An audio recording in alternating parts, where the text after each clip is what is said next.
What's up guys, NepentheZ here and welcome back to another episode of The Road to Glory. Today we are not live, as you can probably tell by now. We're going to be jumping into the final two games, hopefully and potentially, of the tournament for the second time around, looking to get that free 25k pack and that free Rakitic. Now unfortunately, of course, I already have an untradeable Rakitic in my club from the 7 years of FUT birthday, so even if I did win it, I would have to discard him, which is a bit disappointing, but c'est la V. Now, I did do an offline fitness game for the squad. I completely forgot to put Ruben Castro into the team, as much as I also forgot to put that Rakitic into the team, because they're not untradeable. They're right at the back of the club, so I forgot to put them in. So I put in, I think, Parejo in midfield and Griezmann up front for the semi-final game. And obviously, it's still a very, very nice team. Now, today we're going to be talking a little bit about the La Liga prices, because they are rock bottom. They're so cheap.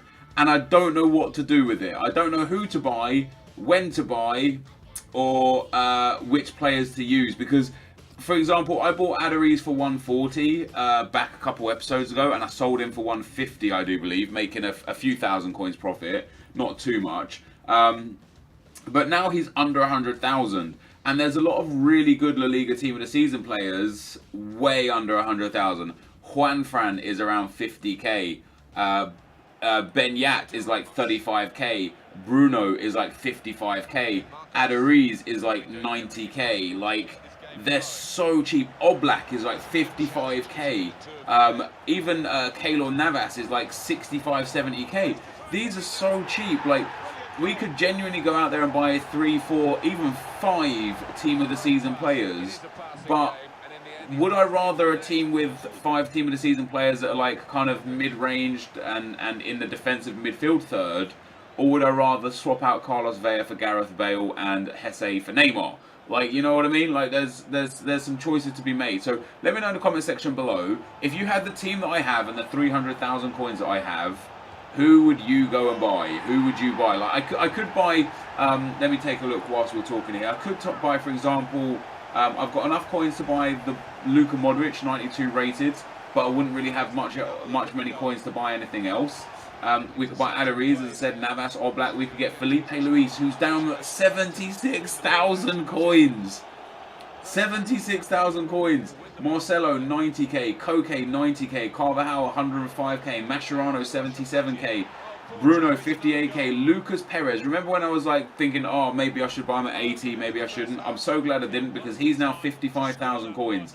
There are so many good players that are so very cheap, and I don't know who to buy. And on top of that, today has been announced the Russian Team of the Season and the Latin America Team of the Season, meaning there's going to be a whole bunch more players that are going to be super cheap and definitely worth giving a shot. So I'm very confused and very conflicted as to what to do and when to do it. But back into today's episode, guys. We go 3-1 up against our opponent. He did end up scoring a second goal. I don't know why I didn't put it into the footage. But with 25 minutes to go here, Griezmann does a nice little bit of work on the edge of the box, like beating off Atsu there. James waits and waits, passes it into Parejo, Parejo into Hesse into Luka Modric. Luka Modric gets into some space, hits him with the no-touch dribble, back to Marcelo. Marcelo with a beautiful ball roll, plays it back into Modric. Modric steps aside, finds James Rodriguez, and Rodriguez finesses that to the far post beautifully to make it 4-2. And even though this is 4-2 and it was 3-1 and it was 3-2, this was a very, very easy game. Like, my opponent wasn't very good. You saw his team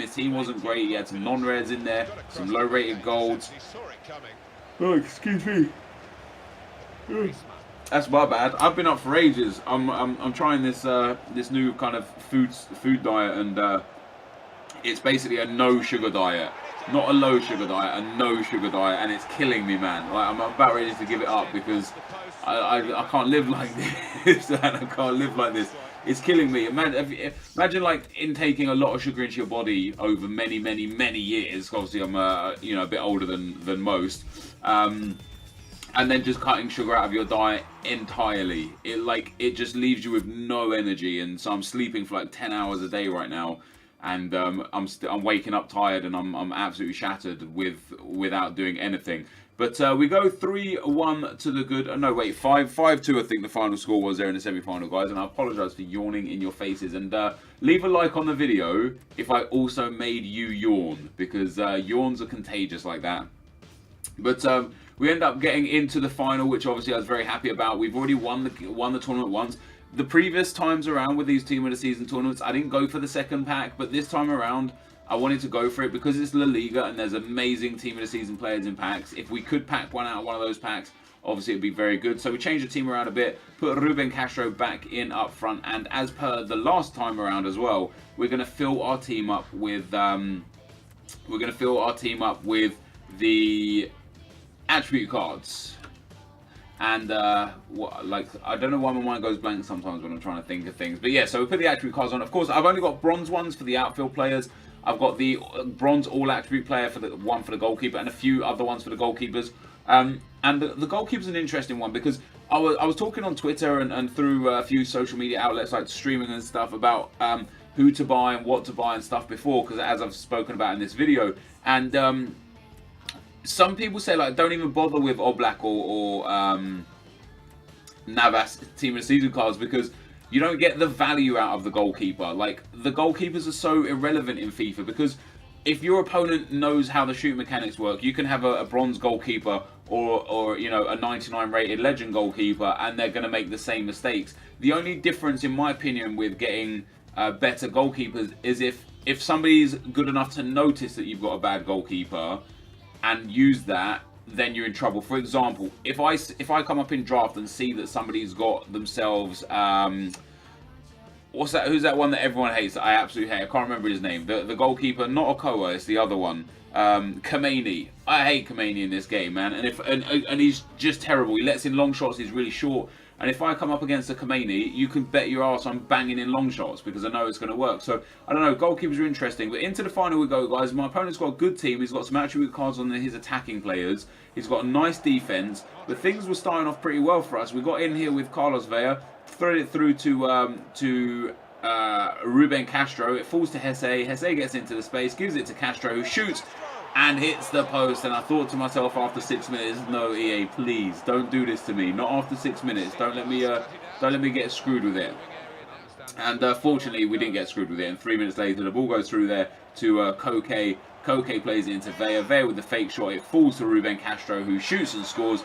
And his great scoring form continues. You know, 10 minutes in, he scores again. He's already got for us 6 goals in 2 games. He steps up to take a penalty after 15 minutes and scores again for us, giving him now 8 goals in 3 games. And obviously we're only 15 minutes in, so a long way to go. And for a final game, guys, for a final against an opponent who had a good team with attribute cards and has obviously also made it to the final himself, this game was easy. And I'm talking about, holy shit, this guy feels like he should be in Division 10 kind of easy. Like, I was just absolutely abusing him from start to finish. It was easy to score goals. It was easy to create chances. It felt like everything I shot went in, unless it obviously like hit the post. Even when I made a mistake, as you can see there, Carlos Vela still picked up the ball and taps it into the back of the net. And after 22 minutes there, I'm just like, yo, 4-0. This is GG's. This is game over. He did pull one back there with Alex Vidal, and it was a great finish. And that's kind of where I think, like, listen, if I had blue Navas in goal, or if I had gold Navas in goal, or if I had a bronze goalkeeper in goal, I don't think it would have made any difference. I think that goal would have still gone in because it was just a great shot, you know. So we did go 4-1 up, and then we end up going down the left-hand side here with Ruben Castro. A lovely little hill-to-hill flick. Gets into the space, cuts into the box, gets into another bit of space, hits him with a fake shot, gets brought down in the box, and gives us another penalty opportunity. So now Castro can complete his hat-trick, which will give him 9 goals in 3 games for a free Team of the Season player. You can't be mad at that. You just can't be. He was free. We earned him. We won him. And yeah, we didn't play with Sane. We didn't play really with Huth, only a couple games. But it seems like Ruben Castro might be a dude that we play with. And that's, again, where I'm kind of like in two minds. Do I buy Aduriz or Perez, who are going to be strikers, and then leave Ruben Castro out? Or do I just keep playing with Ruben Castro because he's amazing? Until he's not amazing, until I'm getting into games where, like, he's missing easy chances and such, should I just go with him? You know, like, if I get into Division 3 with him and Division 2 with him and he's still banging in goals, why change him? Why change? You know, if it's not broke, don't fix it. So I'm very, I don't know. I'm in two minds about what I can and can't do, and what I should and shouldn't do with him. So we end up getting a 6-1 rage quit in the final, which obviously is very, very happy. And unfortunately, we had to discard the Ivan Rakitic, because as you can see, the one that I've currently got, I also won as an untradeable, as I spoke to you about before. And I did think about putting the other Rakitic in, because he's got contracts, but I've got unlimited contracts at this point anyway. So we open our 25k pack, hoping for something good, and we get ourselves Viviano. We get an ex-team of the season in there, and we even get players just from terrible leagues. But, you know, the contracts, the fitness card, they're going to be all right for us. That centre forward to cam position modifier might come in handy one stage or another. And the Hanover kit, it's actually quite a nice kit, and I end up putting it on. But yeah, Viviano and Kostic there. Hassan, who's that, Fortunis, I think his name is. Just trash, just absolute trash. And that genuinely is why, guys, I didn't really bother with the other tournament packs, because you just don't really, like, with the odd chance here or there with one pack, you're not really going to do too much with it, are you? So I discarded the rest. I went and played the offline game as well, guys, the offline tournament. I ended up winning the offline tournament, of course. If you want to check the stats and stuff, link to the spreadsheet will be down below, if I remember again. I always forget. And we ended up opening our 7.5k pack, and it was just as bad as the 25k pack. And this, guys, is going to be the end of the video. So thank you for watching. Hopefully you enjoyed it, and I'll see you next time. I'm out. Peace.